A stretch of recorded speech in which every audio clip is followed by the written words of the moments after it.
Hey everyone, in this video I'm going to talk about Wenatchee type Clovis tools that work ivory and bone, speculatively anyway. I'm going to start from the beginning and then go through the end from the process that I started with, and that was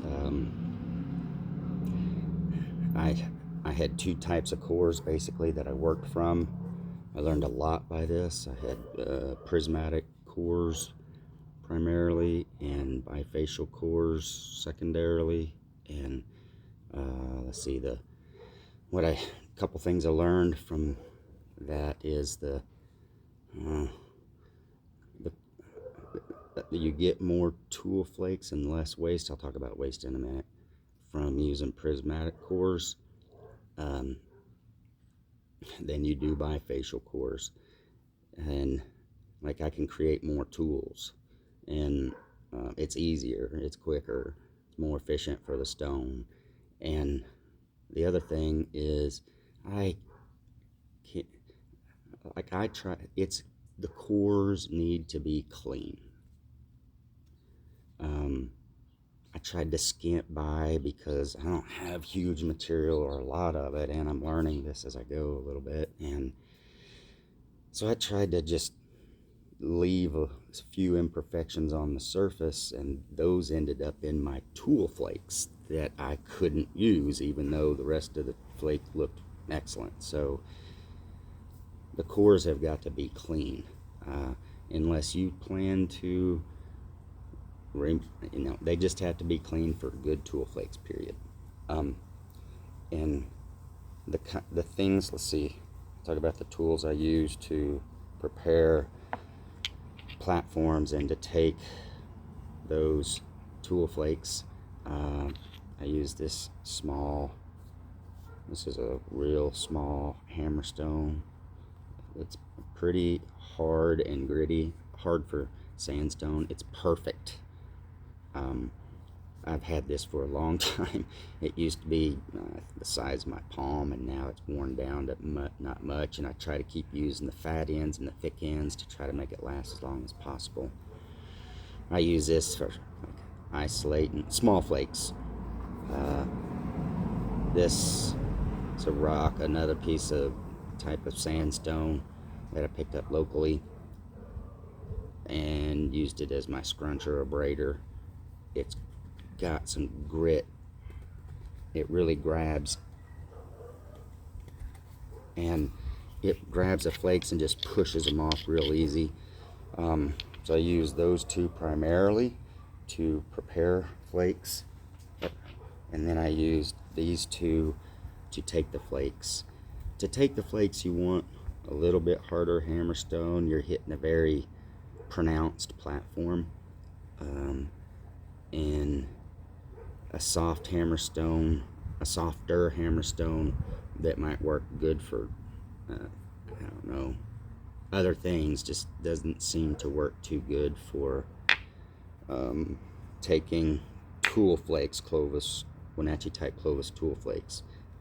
This is hard sandstone.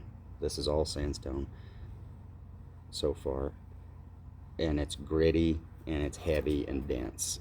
This works really good. I don't have to swing hard. The momentum, just the weight of this thing creates a lot of momentum, and it just takes good flakes. This is a piece, I think, dolomite, that I picked up locally. I've used dolomite before. It works really well. It's kind of, I don't know, soapy, like soapstone kind of, waxy, chalky, combination of that, but it's very heavy. It's dense, and it gives a little bit when I hit. So it makes a good, if you go back and look on my videos with this rock right here, I've taken a lot of flakes, some that would surprise you, some tiny ones. Okay, so I used those to take the flakes, and then I needed to prepare the flakes into tools, stone tools. So the tools I used to prepare the flakes was some leather pads, and a couple pressure flaking sticks. This is a thick, stiff piece of buffalo. I can fold it, raise the flake up off. If I want to, I can fold this one the same, or I can triple fold this one because it's thin, and like the brain tan on it worked really better here than here, just probably closer to the edge or the back or something by the butt where it's thick and harder to get a good tan. This is some brain tan deer skin. So when I use these, I don't know, just for example, this usually goes on the bottom, and I need to protect this part of my wrist, because when you pressure flake, gets where your pressure flaker hits every time, so it needs to be protected or you'll bruise it. So I don't know, let a pressure flaking pad maybe like that. For what I'm doing here, it's probably going to be something similar to this right here when I'm preparing these flakes. Anyway, it doesn't really matter to you guys, can figure it out on your own, but just a stack of stuff, and I'm protecting my wrist right there where this is hitting every time. And I can elevate my flakes. I can use the back of this to roll up behind. I'll show later maybe. That this is a piece of I bought some firewood, and I used a stone axe basically with an obtuse angle ridge on it. That's it, no flakes. I didn't take any flakes off of it to prepare an edge. Use that to cut this off of a piece of firewood. Then I drilled a hole. Some of these I used stone, and some I used common modern steel. This is a piece of ivory. This is walrus. It's the outside edge. You can see some of the pith maybe right there, which is pretty good. Some of it is good, and I've used it just the inside as a notcher. Works really well, some of them, but some of them can be softer. But anyway, you use the outside of it, try to, as much as possible. And because this is wood and I don't have this protected, this can split. So I don't want this to be such a large diameter that it splits this. Right now it's loose fitting in there, and I use a little piece of brain tan deer hide. You can use any kind of leather, rawhide even, and put in there as a shim to hold it in place, keep it from twisting. But this is one that would slide in and out easily, but tight on its own without the shim to help keep this from splitting. And I use that on my real fine pressure work. And then this pressure flaking stick I made, it's got a bigger, thicker piece of ivory in it. This wood is split, and I like that. And that probably doesn't matter now the way this is wrapped, but I like the flexibility that it gives and strength from breaking. So this is leg tendon that I pounded flat while it was wet between two hard, smooth stones, and then you dip that in hide glue. This is rabbit hide glue, which is elastic and is good for this application because it won't crack under heavy stress, where something like bone glue, which is stronger, has more strength, less elasticity, might crack under stress. So I love this so far. It hasn't come apart on me. I knew it never would, like rawhide does. You could wrap the rawhide in hide glue and do the same thing. You don't have to use leg tendon. But the problem with this is it's sticky. Heat kind of activates the stickiness of hide glues, gelatin based, hide and bone glues. And I didn't really care that much, but some people might if they're trying to replicate this. And I thought, well, just the dirt and stuff from my hand is making it less sticky, I believe, over time, because it's really dirty looking, huh? And then, but I also thought about wrapping it in just a like a real thin piece of brain tan leather or something. That might give it a good soft grip. So anyway, if you're gonna use ivory, ivory sucks as a pressure flaking tool, at least for what you're used to, and when you use antler. So what I've discovered, I have two, I think I still have them, two artifacts. I had lost my artifacts, I didn't know where they were at. A friend, my ivory artifacts, a friend of mine had them, he sent them to me, so I have them now. But there's two of them in there that are the pressure flakers, and they're on this end. They're very thin, narrow, and pointy, and it gets thicker and thicker, tapers to thicker and thicker and thicker, and broader and broader and broader too. They got a real fat tip that's ground wedge shaped on the end of it. Because if you if you try to go narrower or thinner like you do with antler, it'll split. This was twice as long whenever I started just making the flakes I'm going to show you that I created, and because it split so much, I lost a lot of length, and it kept chipping and chipping and chipping in it. So I kept thinking of those artifacts that I saw. So anyway, I didn't replicate it like those, and this is probably why I'm having that problem. But also one of those at least looks like it could have been a punch, like I'm going to show you some of mine I'm going to use later. But anyway, it would have been like put in a bone handle or wooden handle and hit on the end instead of pressure flaked with, or a combination of both, because it had chip marks. You could tell it was used as a punch. But anyway, I might show them sometime. That's it. Okay.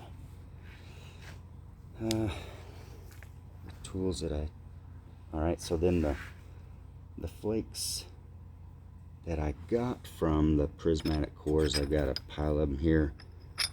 I'm going to go through, these are some of the keepers that I'm going to keep and not make tool flakes from.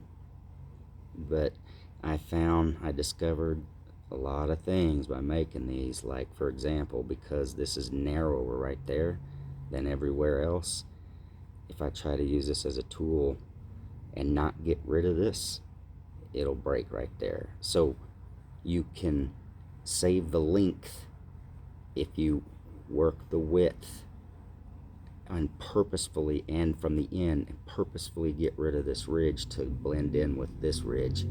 Then you can use the full length of this flake. But otherwise, if you try to just use it right now the way it is, it'll break right there. And also, if you decide to,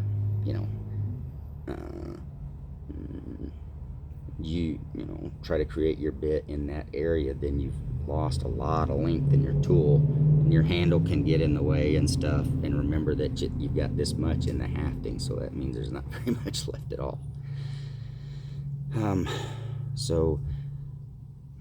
This has got a ridge down the middle, and whenever the ridges are offset, you can use the edges to straighten it up, just like you do when you're creating a crested blade. So let's see.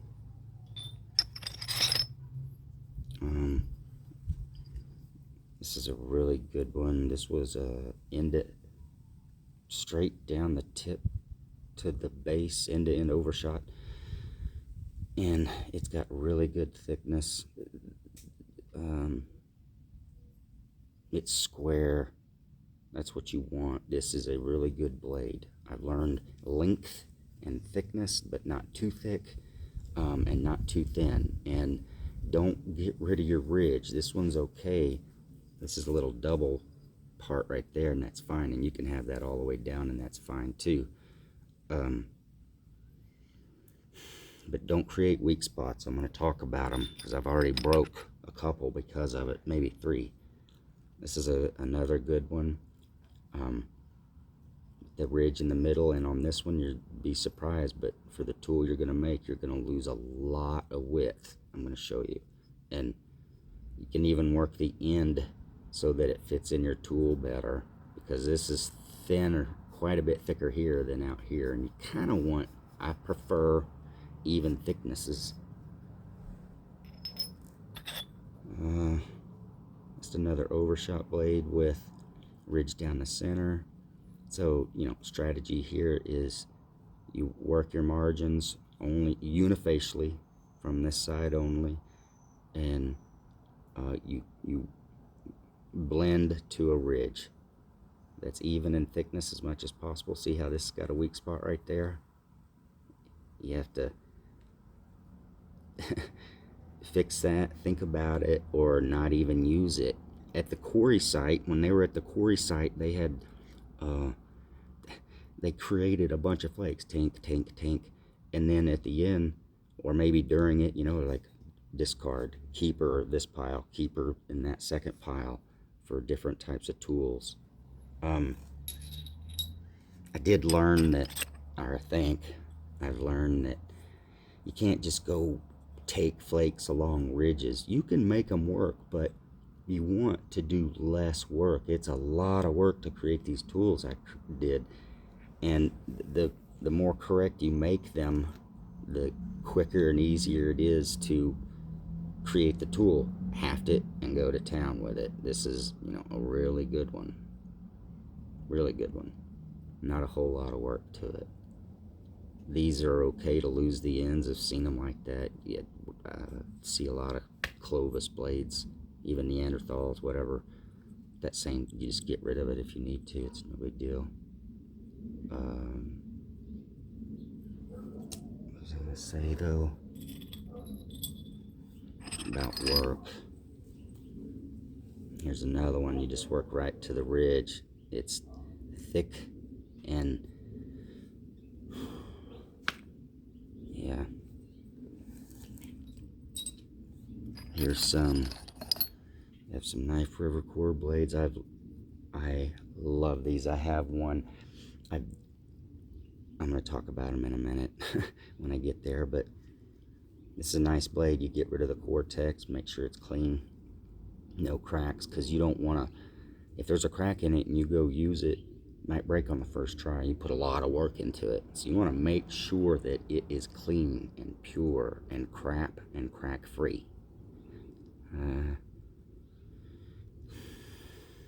This one is just, for the work I've done so far, this is a perfect tool blade. This one, to me, for what I have available, is too big. I originally took this and wanted from it's a crested blade, and my intention was to make a triangular drill out of it or a huge gouge. I could talk about that too. I'll talk about that later. But the Pleistocene era is over. So large, solid, dense bones, they're gone. I've searched the internet and I can't find anything big enough. I can buy a moose antler and I can use the end of a moose antler for that. But I really start getting limited. I'll talk more about that later, or probably in a future video. There's a lot more to that I want to say, but it's not time yet. But this is a beautiful, you don't have to do a lot of work to that. Another crested blade. See, this one needs, it's not quite even. See, it's, as the others, it's not a big deal. You just blend into the ridge. Don't take your ridge out unless you need to take it out. I'll talk about that. There's another one, real nice, narrow. It's got a, you can see it's got a thin spot right there. So you'd have to plan to make this ridge thinner so you can utilize that blade. Let's see. No, not those yet. I want to talk about bifacial blades. So those were prismatic blades. Here I have some bifacial blades.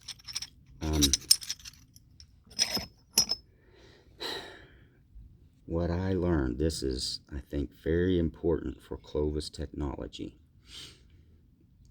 is my pile of debitage after creating bifacial blades is huge compared to my pile of debitage after making the kind of blades I just showed you, the prismatic blades, conical blades.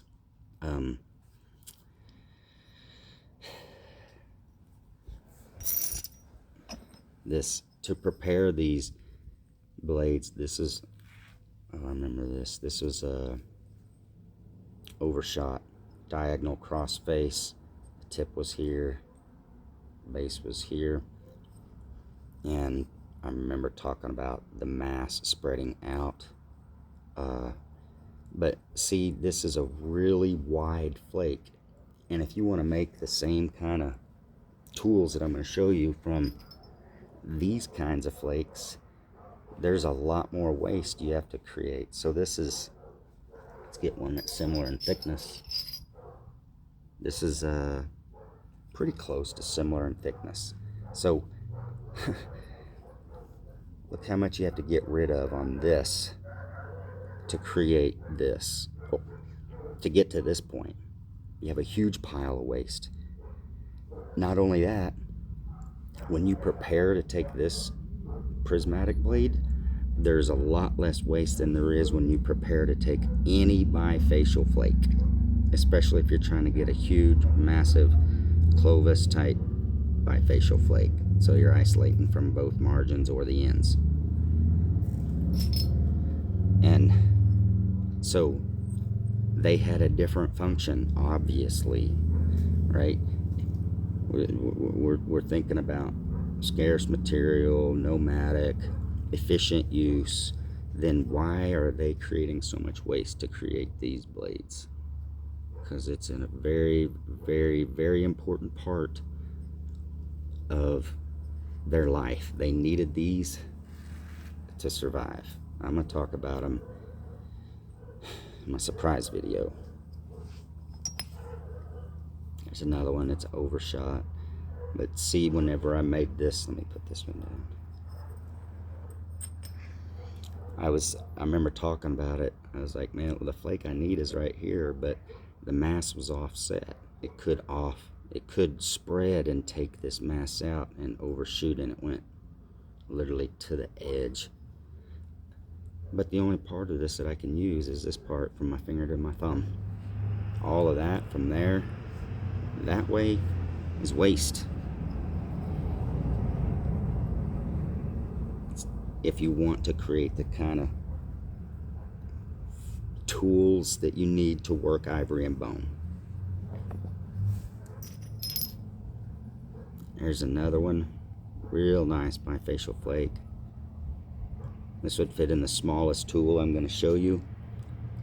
And there's a lot of waste that you're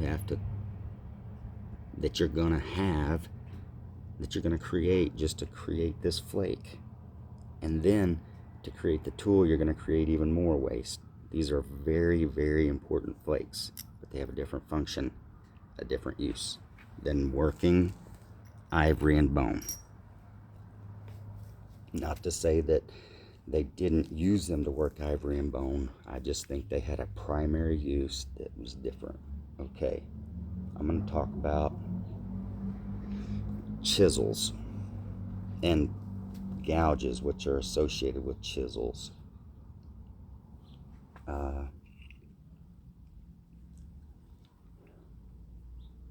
I created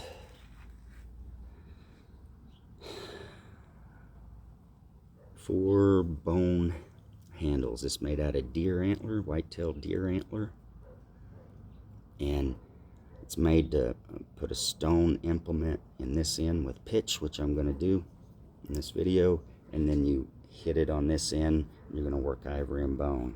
I made I finished 4 of these, but this was not easy work at all. I did, was it this one? I think I did with stone. I don't remember anymore. Let me get to it. This, oops, yeah, no, this is actually the next biggest one. This is axis. It's pretty solid throughout, and it's got the one hole, which I believe is probably for, blood vessel maybe, nerves, I don't know. And drilled a hole in this end, and it's tapered a little bit. This is kind of old, chalky, but it's heavy still. So it's got some cracks. I don't know how well. This has got a stress crack. In hindsight, it goes all the way through. I might not choose this, so I don't want to use a large tool for it. I'll show you what tool I'm going to use in a minute. I have them all here. This is one, for example, that I tried to drill, and because of the stress cracks and the sideways torque that you get from drilling, sometimes whenever it catches, it broke. So I have a different intention for this I'm going to talk about later. So anyway, it's got stress cracks. It broke right at 2 stress cracks. This is the next size up. Axis antler. This is a really, really good, high quality piece of axis. It doesn't have any stress cracks. It's very, very dense and heavy and solid. So I can use this as a heavier indirect punch. I got our handle for chisel.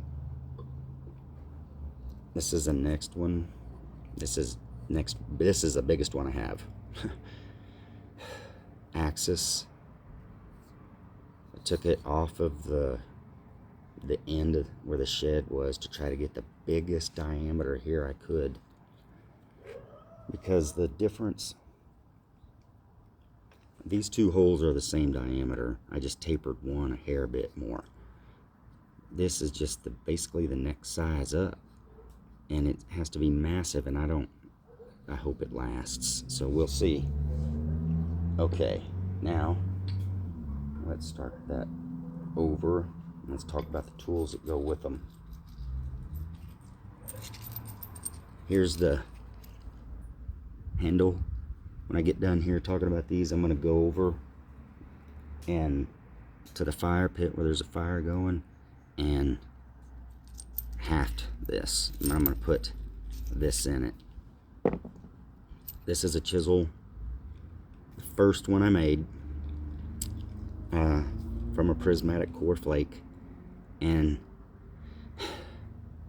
because, let me set that down for a minute. Because I broke a couple of them, here's one I made out of, this is local I found. Let me put it together. Green rhyolite. I had it all done, was creating the bit when it broke. It was a fantastic looking piece, in my opinion. Had a slight curve to it, but there's a weak spot right here, and putting that bending force on it broke it. So one thing to remember always when you're creating stone tools to work ivory and bone, because it's really, really hard stuff, is to remember that every square, every corner is what we call a stress riser. It's where stress rises, it's where stress increases when you apply loads to it, okay? So it doesn't matter if it's an outside corner or an inside corner. They are weak points. It's places where fractures occur, initiate from. So you want to get rid of those. We don't want square corners. We want rounded corners. So because I broke that one, I hesitantly I just ground this a lot, and it goes against what I have so far developed in my Clovis brain for fundamentals. Here we're gonna use a chipped stone implement for precision removal of ivory or bone. It's not ground. If it's ground, that's for heavy work. But I ground this because I was afraid it was going to break. And as these went up in size, I started grinding less and less. So this is a chisel. It's going to go in here, just like that.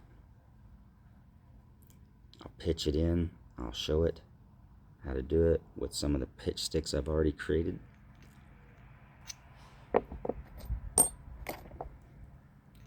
Here's a drill, triangular stem and triangular bit that I made a while back that I'm going to try out. There's a drill bit. Here's another, this is an older drill bit. It was longer. It's triangular. Made from a triangular ridge flake.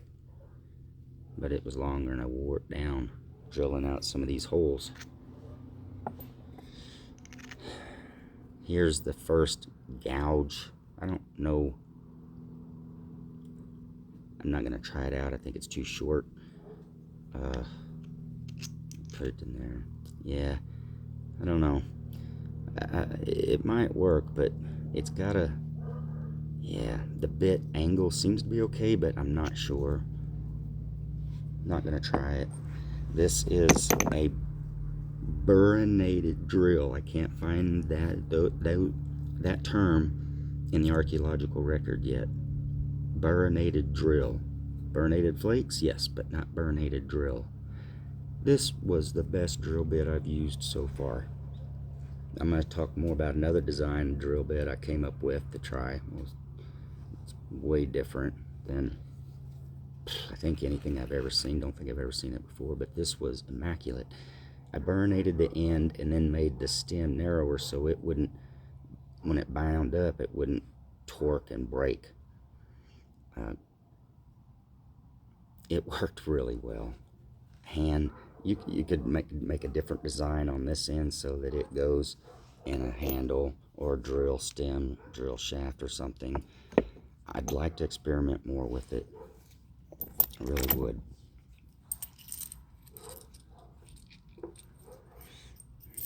Okay.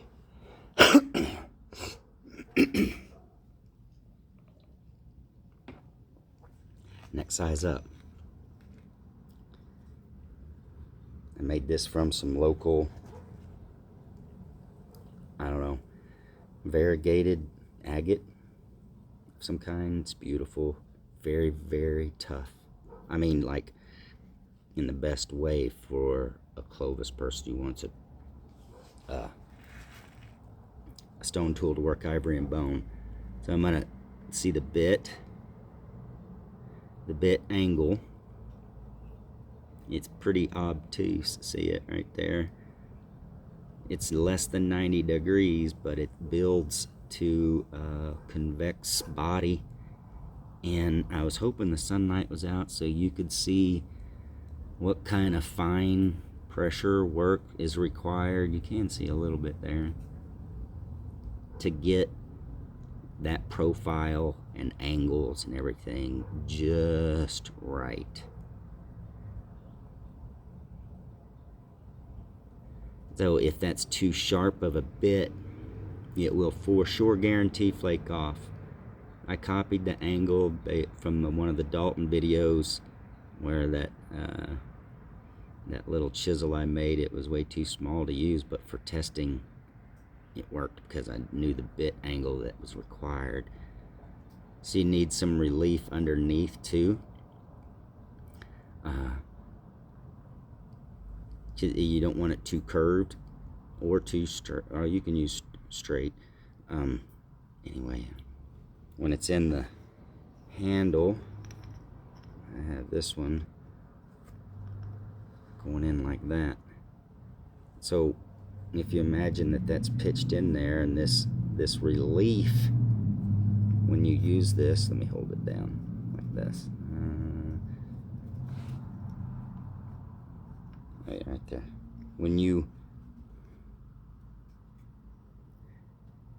this is not in the right place, it will be about right. Let me just hold it right there. That's about in the right place. This relief here has got to be able to clear this handle.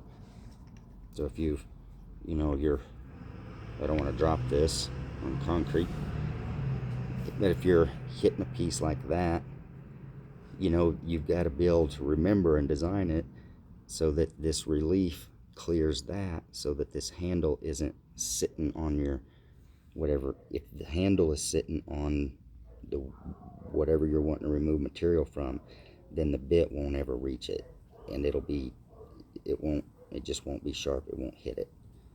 So keep that in mind. This goes all the way to the bottom and turns freely. I ground some of it.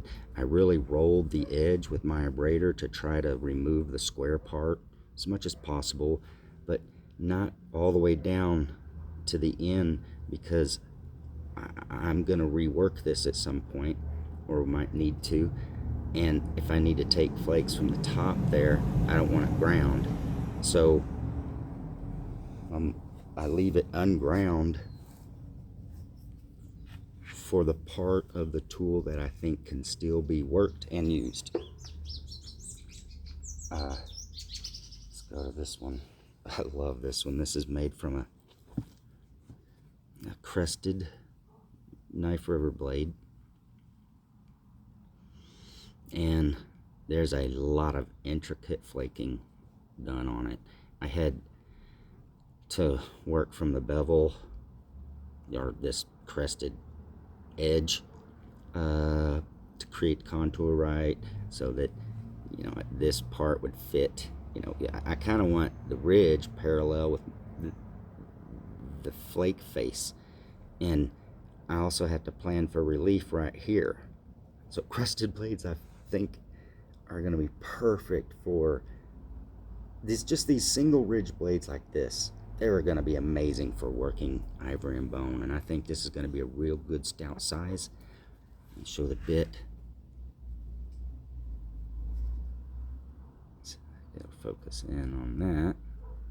Yeah, you can see the bit angle there. This is a gouge.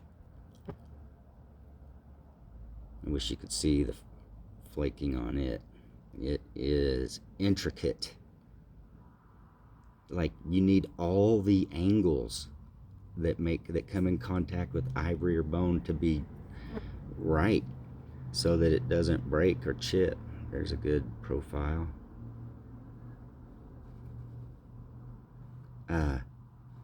So, oh yeah, I'll show it this way. It's like a gouge. And you can make this stouter by continue to work flakes that way, and the length of the face of the bit right there would get wider, and this one up here would get shorter. But once it get to equal widths, then you would have the stoutest chisel or gouge that you could make out of this. So right now I'm just experimenting with that thickness of a bit, and it's ground too. You know, this one's ground on the end. I think I stopped grinding them on the end so much. It's going to be in pitch, so it shouldn't move, shouldn't matter. That'll go in there just like that.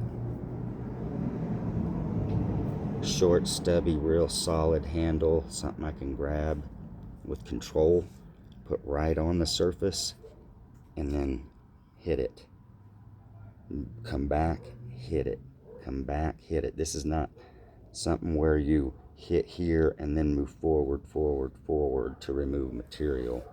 That's not how these work.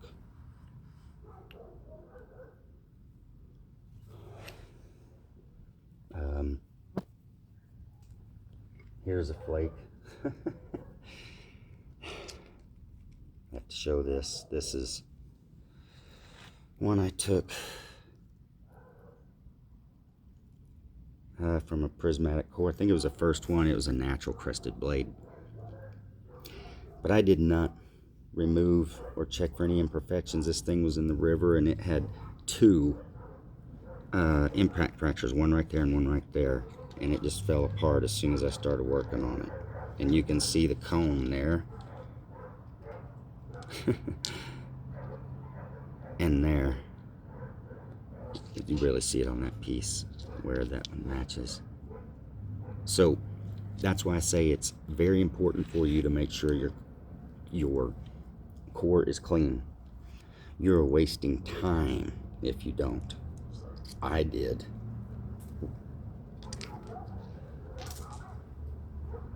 Okay, one more. I have these. Here's the handle. If these go in, do these one at a time. I don't want to drop them. This is another gouge I made. So I took some flakes off of the bulb. I did on the knife river piece too. I didn't show it. You might have seen it. So that this would fit in the hafting better, because if that's too thick, then it's just made more sense to get rid of this than to have a bigger hole, which is already as big as it can be anyway. And that just, this one fits in there. It's looser, but I have a smaller hole. You might not be able to see it in the bottom, so for kind of like a smaller flake for this nubby end to fit inside of, so it doesn't slop around in the back of the hole. This is a very thin tip, but it's got a thick angled or obtuse angled bit, dull. It's a gouge though, so it looks a little different than a chisel. It's rounded, and every part that comes in contact, like I say, it's got to be rounded, convex. Can't have any concave places in it, because it will for sure flake and break right there. I don't know if any of these will last past one hit, but we're gonna try it in this video.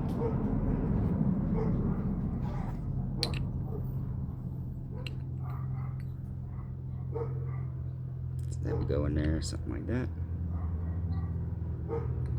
And I could be able to hold that with control and take small, tiny flakes, controlled flakes. Here's another one. This is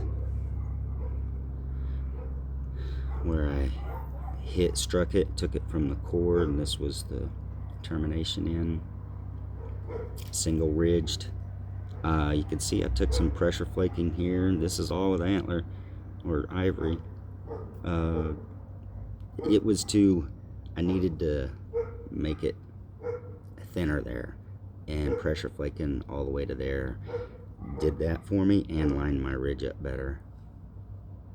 So this is a very thick, heavy duty blade. I love this thing. It's a chisel.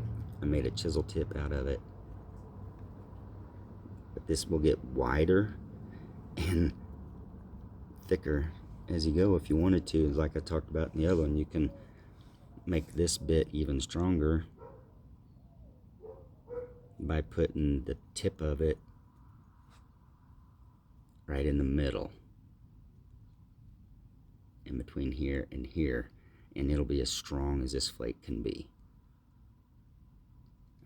Again, I wish you could see these. I hope you can. There are some, like I'm really trying to get this edge exactly like how I think it should be. How I think it should be. I don't know. I just think, okay, it should be rounded a little bit, no sharp points. So we're gonna give it a try. That fits in there like that. It's monstrous. So I think, you have to use these tools right too, right? Or else they're gonna break. If you made the tool, if you did everything right, but then use the tool wrong, it's gonna break. So if you use these tools correctly, this should last a long time, because these bits, I've noticed, they last a long time. You just keep working it, working. Look how much you can work it up to there. That's where I stopped grinding, was from there. All that way is ground. From there, that way it's not ground. And hopefully this doesn't break. When you use this as a chisel, your stress points is going to be on this flat face. It's going to try to bend in half that way. I didn't grind this at all. I rolled it with my abrader or scruncher, or maybe just antler, I don't know, ivory, but that's it. So we're gonna give it a try. All right, that's all of the chisels. This is a prototype drill. I made prehistoric stone rasp out of crushed up Knife River flakes of 3 different grades or grits, and tested them on axis antler. And a lot of the flakes came off for 2 reasons, I think. One is it definitely was not cured. It most definitely, the hide glue that I used, it was rabbit hide glue, was not cured. And I think the rabbit hide glue might be too elastic for this. I'm not positive yet. And so I have bone glue that if this fails, then I'll redo it with bone glue and see how that works. But the problem with using hide glue, even though this just seems genius to me, is hide glue softens as it heats up. So if you use this as a drill, then it's going to create friction in that ivory or bone or antler and heat up, and maybe cause these to loosen and come off. So I've tried pitch, and pitch just crumbles. It just literally fell apart. So either this works, or I don't know. Something like this has got to work. I don't remember what else I was going to say. Oh, I do. This is a drill shaft, but I believe that Clovis people, they were just like us. They're Homo sapiens. Their brains were bigger than ours. They were smarter than us. Their brains were bigger than ours because they had to solve more problems. Their life was way more inconvenient than ours is. And so they learned to make life simple. If you had arthritic hands by the time you're 30 and you can't use a twist drill like this anymore, it hurts too much. Like, you're gonna use your brain and try to figure out easier ways to do stuff, and then easier and easier and easier until we get to the metal ages or whatever. So why can't you use this as a drill spindle and use high speed, right? I have some ideas for like Wenatchee Clovis composite designs, but everyone who's familiar with archaic type drills that are found in the record, you just don't find much stuff that's older than archaic. It's anything Clovis made out of wood like this gonna fall apart or deteriorate. But you can use a stone where you pack a rounded dished out shallow spot, heavy stone for this end where it applies weight, and you can push on it to apply more weight if you needed to, and then you can use a bow. It doesn't have to be bent and then strung like a shooting bow, because apparently bows and arrows weren't invented then. But you can take a bent stick that's just already bent, and you tie string to both ends of it, but you keep it loose so that if it fits around this, it's not too tight. If it's too tight, it just burns in two, heats in two from friction, and go to town.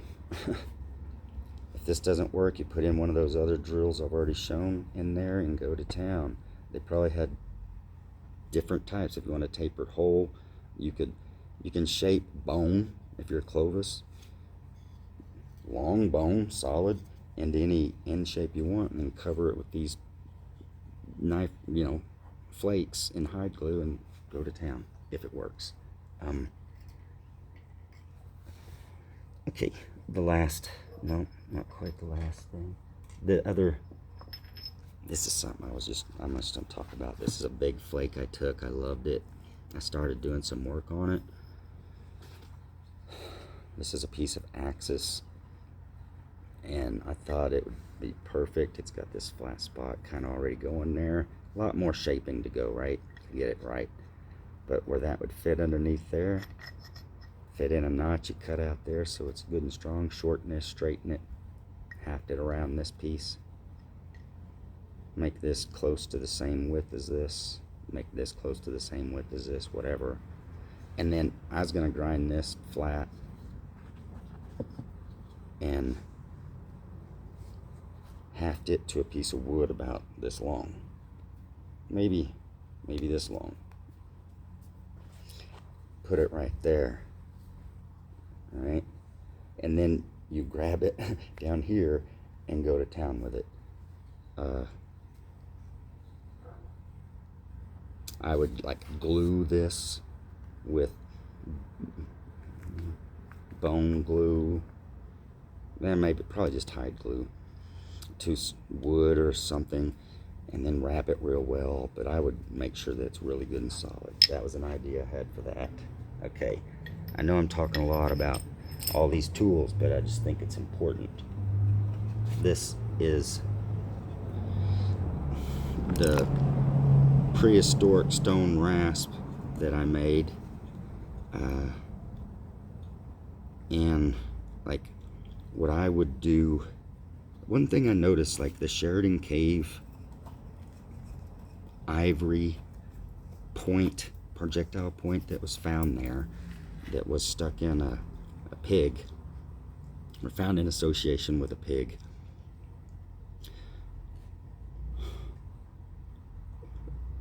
has the cross-hatching pattern that's on that. I was able to get a match on the axis antler that I ground with this on video. It matches what's on that Sheridan Cave point. I don't know who done it, and I ain't telling on anybody's names, but I'm very disappointed in some replication work some archaeologists did a while back. They tried to produce a bibevel bone rod out of an Asian elephant, proboscidean bone, a limb bone, and their crosshatch pattern looked like, I don't know, expanded metal, or whatever that steel is, catwalk that you walk on is just real wide, and it didn't match at all. And when you look, like on that piece, the striations, they all move together and wiggle together. It's not like they did them one at a time. So if I took this and just went like that, and then I went like that, and just, you would end up with that pattern. It matches it when you get the grit right, especially.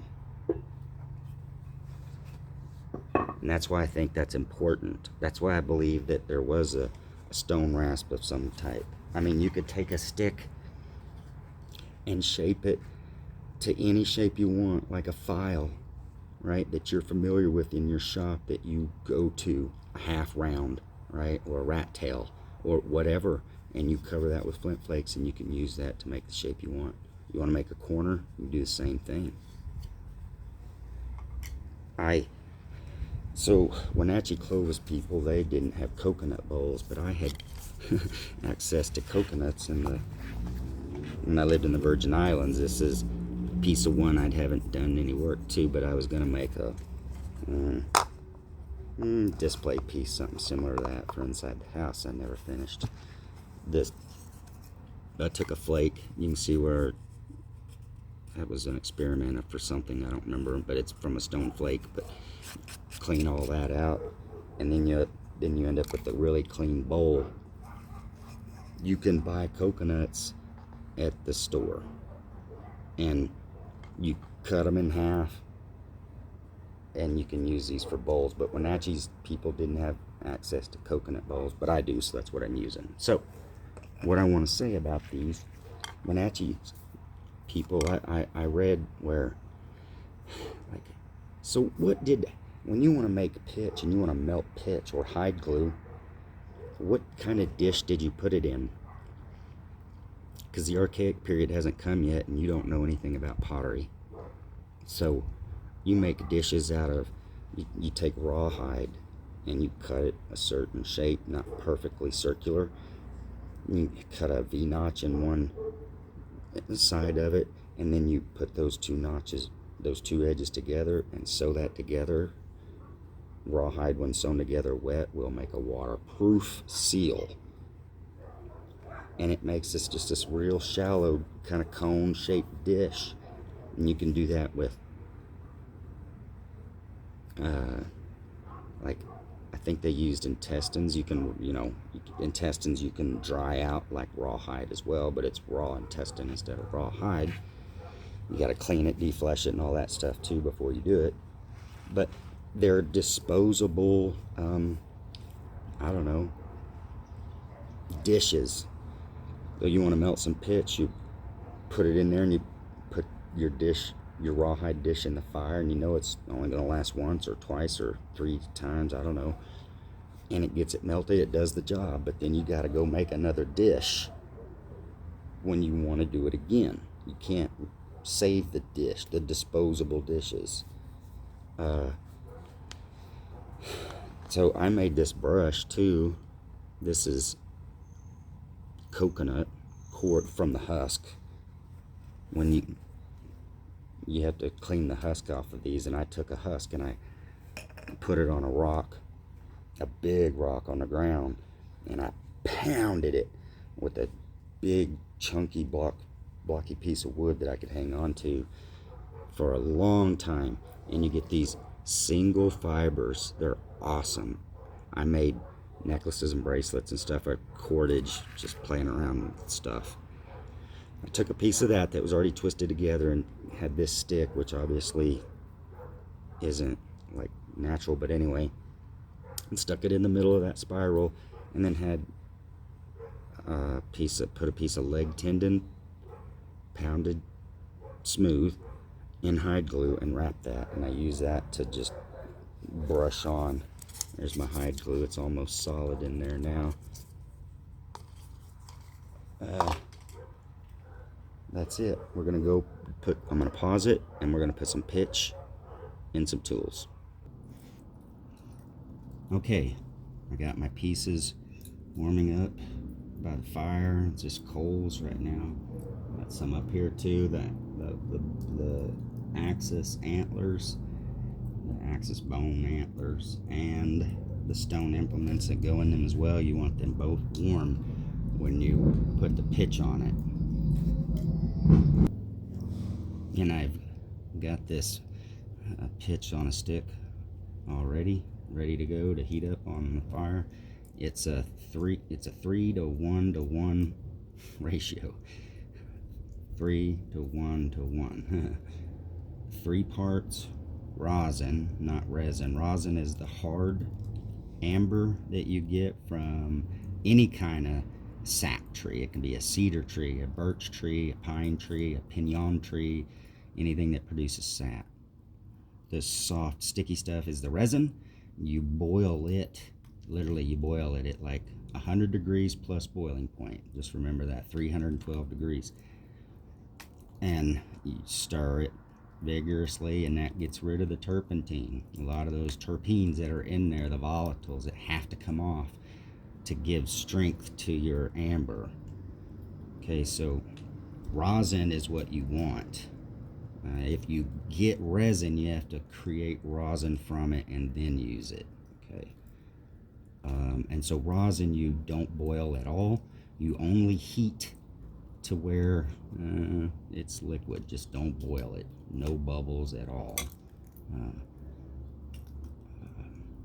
So this, like I said, 3 to 1 to 1. It's 3 parts rosin to 1 part very, very fine powdered red ochre. Red ochre is used in Clovis pitches. They found it before, but they don't really understand. It's like they think it's more than just structural. It does give it structure. It makes it stronger, but they think there might be some kind of, I don't know, spiritual use as well. And you can make red ochre from hematite. I used to find hematite, large rocks. Some of them look like they could have been just chipped a little bit and made into spades, just long, narrow, thin, long. Anyway, you can take that and crush it up and make real fine powder out of it. It's red ochre. And charcoal. You can use charcoal of any kind, grind it up to its real fine powder. So 3 parts rosin, 1 part fine crushed red ochre powder, and 1 part fine powdered charcoal. Okay, let's heat it up. I've already got these warm over here. You don't want them too warm because they'll stay hot. It'll stay liquid too long. Let me put these over here for a minute.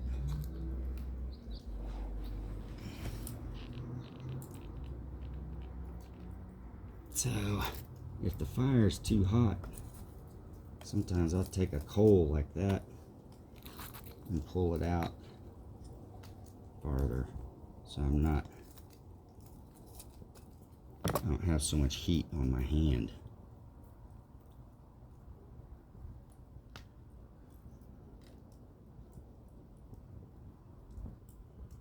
So I'm going to melt this.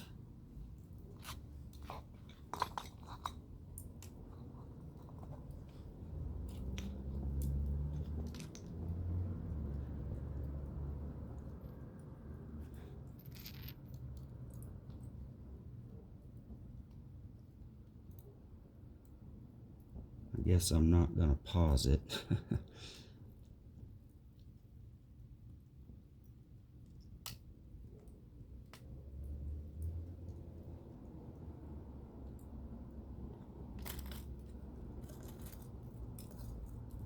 It's really warm, but let me put this in flame to speed it up.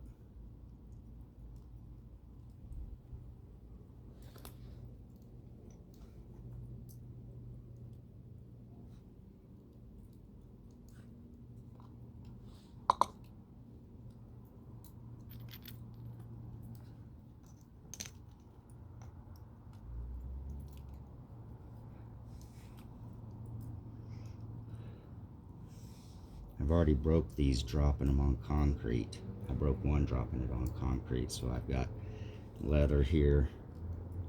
I didn't cover all the concrete. Oh, this is turning waxy now.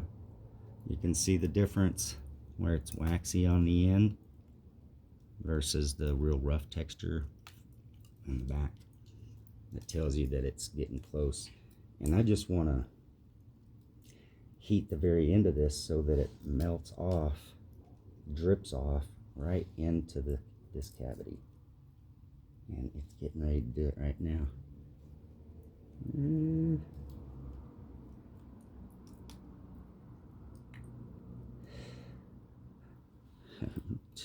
Not steady for this.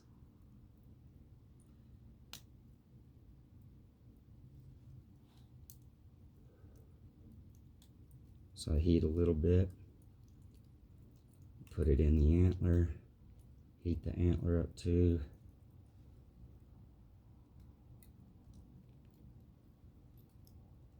I'm shaking way too much. Let me try to just set it here where it's a little farther away. It's pretty warm. Crap.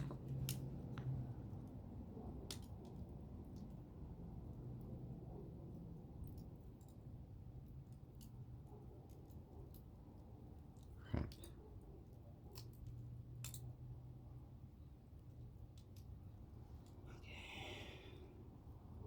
Let's see if that does it.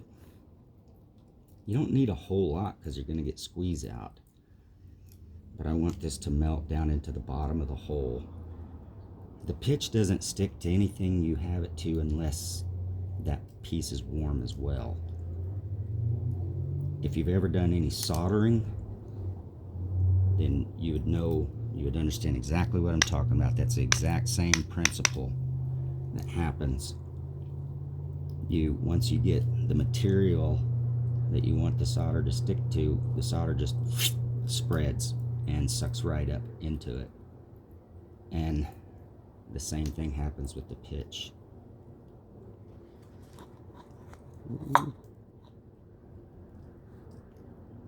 This is pretty warm. It's a very tiny hole too, so make sure this is still warmed up. It's alright it's taking so long. Just wanted to show one. I should have showed a bigger one, I guess. Would have been easier.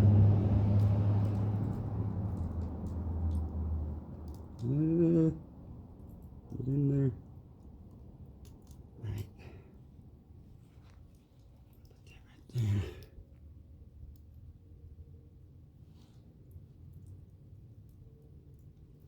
It's liquid. You can see it's real waxy. That's what I want. The antler's warm. And if this is warm, it is. I'll make sure it's a little warmer.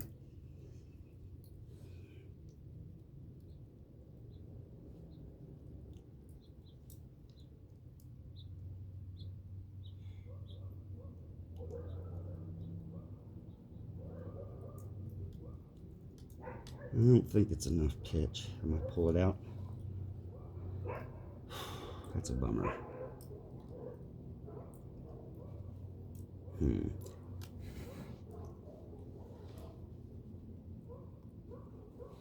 Alright. Let me pause it. Okay. I have that cavity filled. It's liquid, it's warm. My stone is warm. Find the angle I want. Stick it in there. Like that right there. Get squeeze out. Yeah. Make sure I have it right where I want when it cools.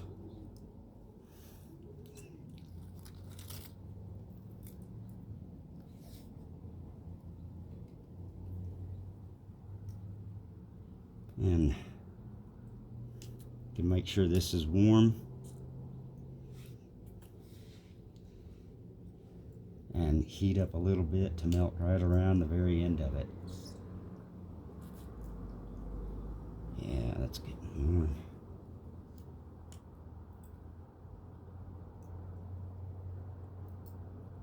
I learned that the stone can handle much more temperature than your fingers can. So it takes, I have popped them, getting too much heat, but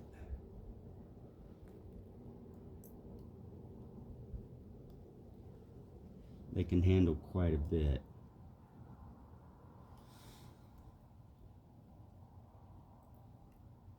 See if I can melt a little on there. I want it to be nice and waxy and not clumpy looking whenever it bonds.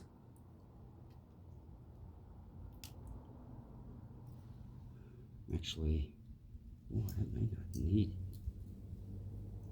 just a tiny bit.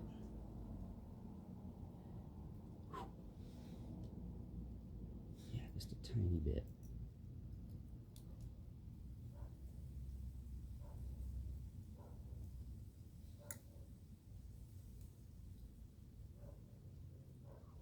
Okay. Right.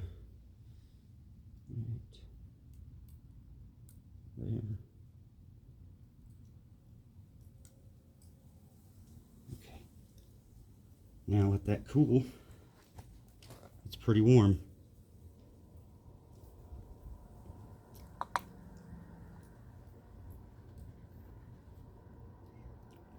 You can wet your fingers. Get it away from the fire too, but as it starts to cool, you can do any final shaping you need to. It might stick.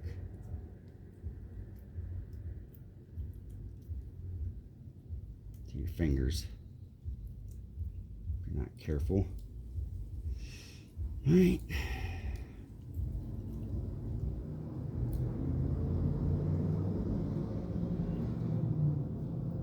That's it for that. I'll let that cool, and then I can go test it. I'm gonna pause it and pitch these others together, and then I'll go over and chop some bone. Okay, I've made this more efficient. This is the last one, the fourth one, so I've learned. But I put a fresh, cool rock right there. Change it out for each one. Make a little slot for this antler to sit in, and just get it started dripping, and then let the heat from the coals let it continue to drip. If I can keep my fingers away from the hot part. It's hot.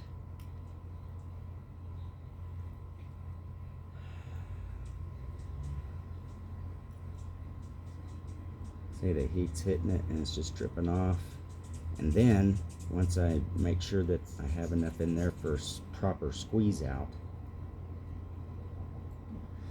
I'll stop putting pitch in it, and then make sure it's heated up good, liquid sucked up to the sides of the antler, instead of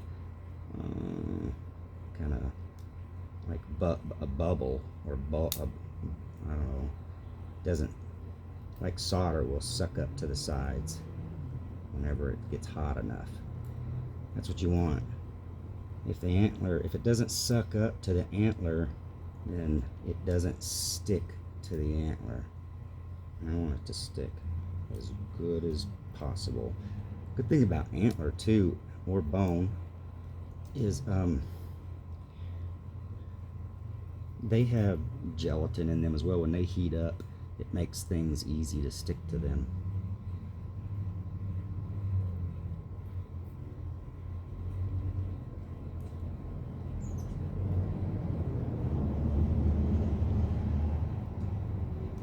Okay.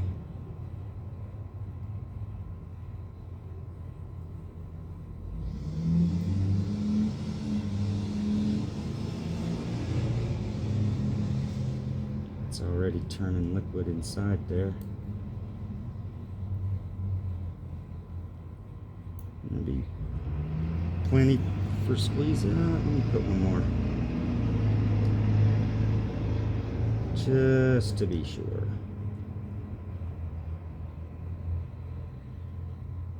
That's more than I needed there.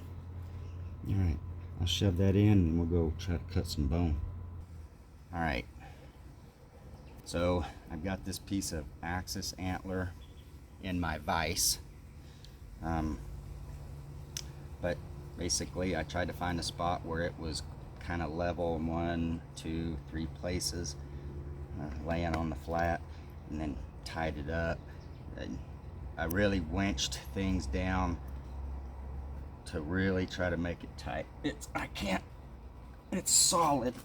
You don't want this to move, because you can hurt yourself, and you're not going to get anything done if it's moving. So it's got to be solid. I've never done this before, so I have no idea, but I've got a couple pieces of wood that I used a stone flake over there for, to just kind of scrape at it. Oh, I'm going to start with a small one. I'm going to work my way up to bigger sizes. I want to eventually cut this in two. I think I want to maybe make a drill stem out of it, so I'm going to cut it into, I don't want to cut myself short, so I'm going to cut it about right there. I'm going to get started right here, right now. It's kind of scary because you've never done this before. You don't really know what to expect. I'm chopping right at me, which isn't the right way to do this. Broke it. Alright. And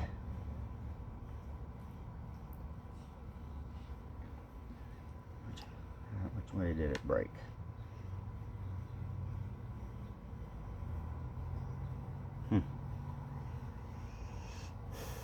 It broke from the back. I'm very surprised. It broke this way. It made a good, 2 good cuts, but let's go up a size and try this one. You can really see the flaking right there down that one pretty good. And the bevel. Alright. Let's try it again. I'm sure there's an angle you're not supposed to hold this at when you hit it, or else you'll break it.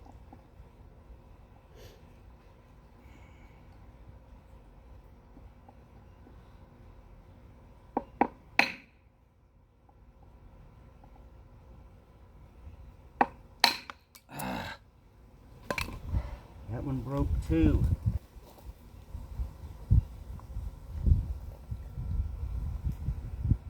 It broke from the back.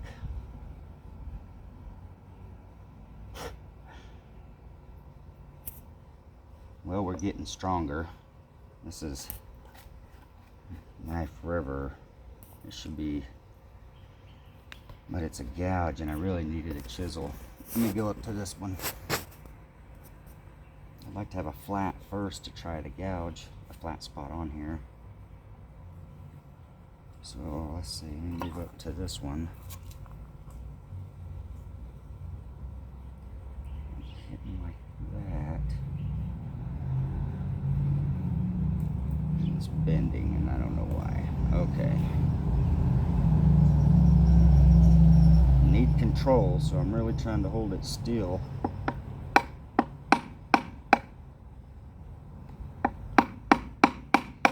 Start out small.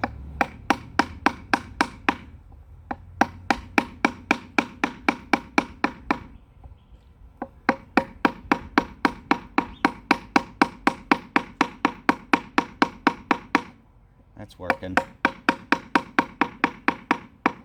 Let me turn around and go from the other way.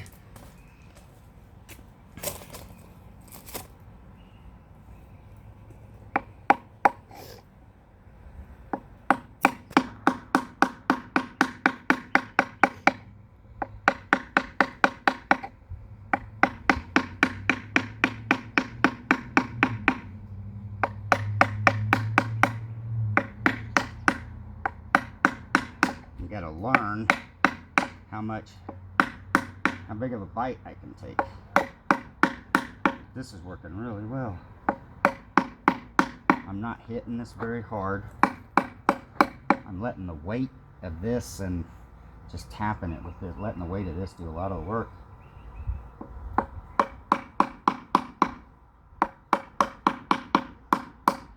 Change the angle a little bit to clean up in the crack. It's like I'm just playing with it, not really trying to cut it in two. Let me pause it and just make a little bit more progress, and then I'll start it again.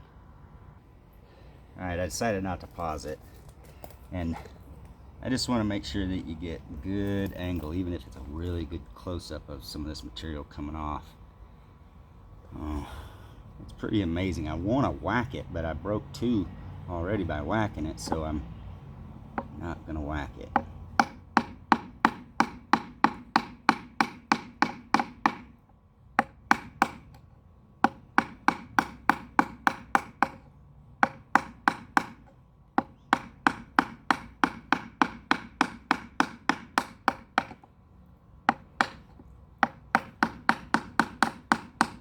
When I find a good bite, it does pretty good.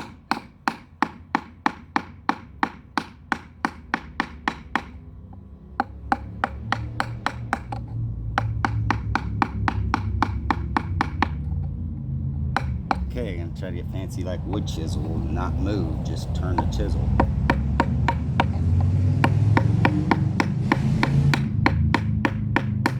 I can't see it as well.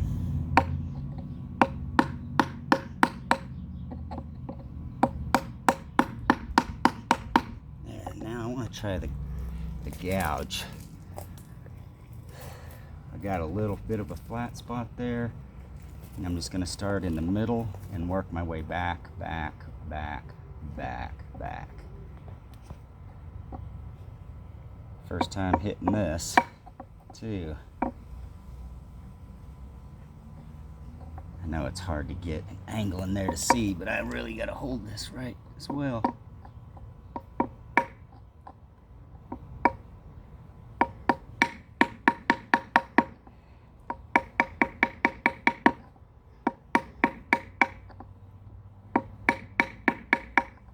Come on.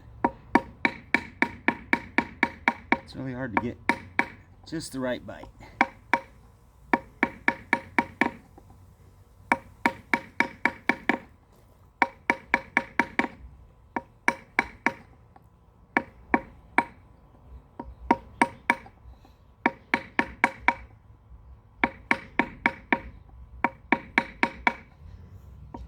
Trying to make a shallow groove in there. So I've seen a lot of old artifacts where they take on a shape that's very similar to what I'm about to create. It's beveled on both sides of a hole that's drilled in the center, and then there'll be grooves coming out as well sometimes if it's for hafting.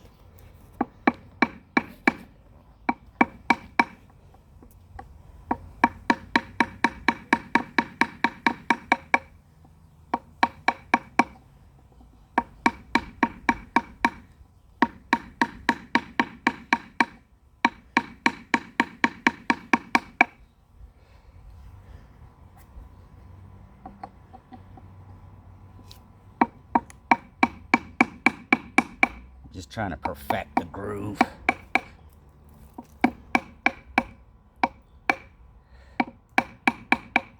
So far this tells me that this is more for intricate work. It's not heavy duty. And if I want to go heavy duty like that, I'm gonna need way bigger diameter something. They didn't have, wood was scarce, so bone is the idea, not ivory, because ivory has layers and it might rip, tear, fail. So like to really get, to really smack on it, I feel like you need a bigger bone with that bigger, like that knife river triangular crest blade I showed you earlier. Let me do some more work on this groove. That's pretty freaking cool. So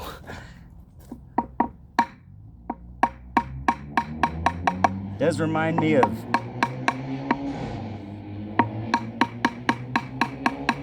working wood chisels, where I've got really good control of this. My hand is on the piece while I'm holding the chisel. Well, here, you get a good look at that, if you can see that. Now I'll put the chisel on it again and try to see if we can get deeper into this. I don't want to break this. I do want to cut this in two, but I want to see what this can do.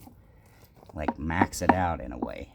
I do feel like, I thought curve was going to be a good idea, but I don't think it is. I think straight is going to be better. And I'm not very happy with the curve because I have to get too much this way. And I don't like that. All right.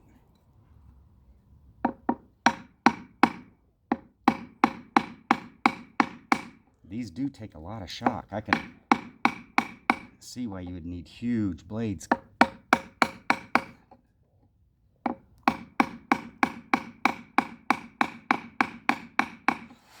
That's so much fun.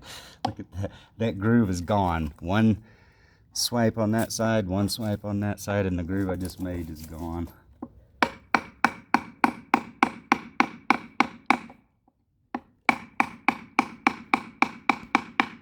I'm hitting this a little harder now.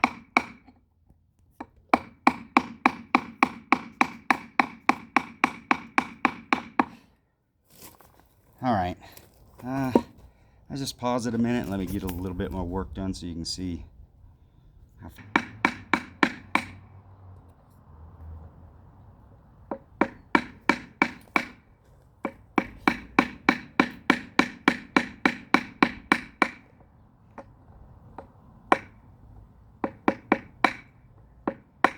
I'm really applying a lot of downward pressure with my hand, or a pretty good, decent amount, to really help hold it firm. And I want it to grab when I hit it, not slip like that. Ah, I broke it. That one broke from the back too. That's weak back there though with those pressure flakes. Sure makes me think about grinding, but anyway, oh, let me get a close up of that. And I dented that tool. One flake came off on the front side of the bevel, so it just needs a little bit of work. I don't want to destroy it, so I'm not going to keep working with it. I'd say whenever you notice a defect or create a problem, then you fix it so you can go on. But this one can, I should still be able to use this for a little while, maybe. So anyway, that's it. I hope you enjoyed it. Oh, actually, I forgot about the drill. I'm just going to use my hand. I started a spot right there, and I'm sure that these clog up, and I'm not applying much downward force, but just to see what it does. I mean, I'm not applying a lot of downward force by putting whatever they call that that piece that goes on top.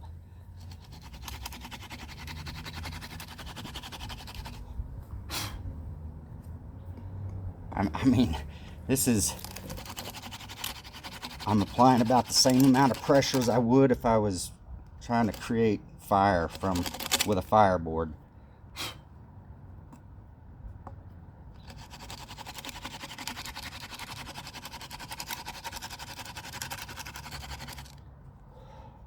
Do a couple more.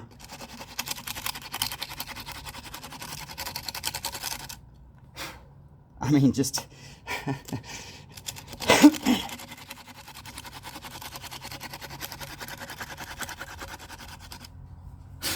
look at that. Imagine if you applied more pressure to that and use a bow drill. It's not even hard work. I'm out of breath right now, but it wouldn't even be hard work to do that. I'm gonna set it up and maybe show it. All right, thanks for watching.